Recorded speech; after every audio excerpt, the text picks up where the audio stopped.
Excited to be with you guys again. I cannot believe we're already in the book of Daniel. Time after time, we've prayed, we've read, we made it here, and that's just so amazing that we're here. So we're in the book of Daniel 3 through 5 this week, and I'm going to focus on Daniel 3, specifically on Shadrach, Meshach, and Abednego. And I know I butchered it, but you know what? My English doesn't English when I do Bible names, but my heart's still in the right place. So let's go ahead and get into it.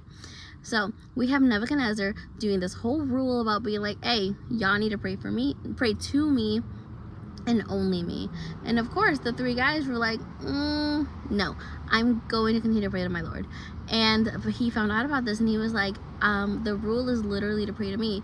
And of course they were just not having it. They weren't about to sit here and like compromise for their Lord, because all of us know he is the King of Kings, the Lord of Lords, the God of gods. He's not going to sit here and pretend like they want to do something they don't want to do.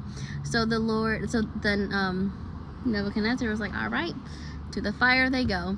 And when I read it, they tied them up, and they were like, they turned it on like about 400% more, or 400 degrees more than it normally is. And I think I'm butchering that number too, but it was just a really high amount of heat, and they weren't supposed to survive this. And of course he threw them in and goes, go ahead and pray to your God now.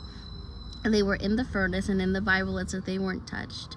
The fire they stopped. They saw, actually, instead of 3 figures, it was 4, and they were able to say, yeah, because my God is with me no matter what. And it reminds me of the moments where I can honestly say not necessarily at this moment in my life, in my season, but there have been seasons where I've been going through everything. One thing I can, recently, as y'all know, was the car accident. It's like, okay, well, I was about to start school, I was working like a million jobs, and then boom, I get into a car accident. Like, what else could go wrong type thing? And as life goes on, there have been so many moments in my life where all I had was my faith in God. All I had was to rely on the Lord. All I had was knowing that God had my back.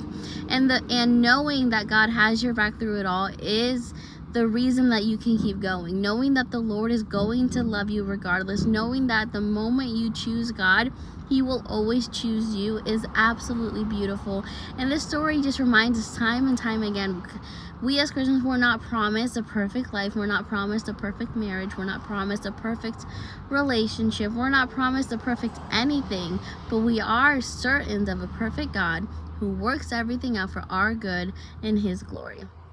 So if you're going through a season in your life right now where you're really frustrated, where everything seems to be going wrong, where you feel like no matter what you do, where you turn, how you look, what you look like, everything just seems to not be going your way, know that the Lord has you in the furnace for a reason, and that you're going to get victory out of it at the end. God loves you, he sees you, he knows you, and he wants you to know him. Give your life to the Lord today, because I promise you it will truly be the best choice you ever make. So this has been fun, guys. I'm so excited to keep going. Let's go see where the story of Daniel takes us next. I'll see you guys.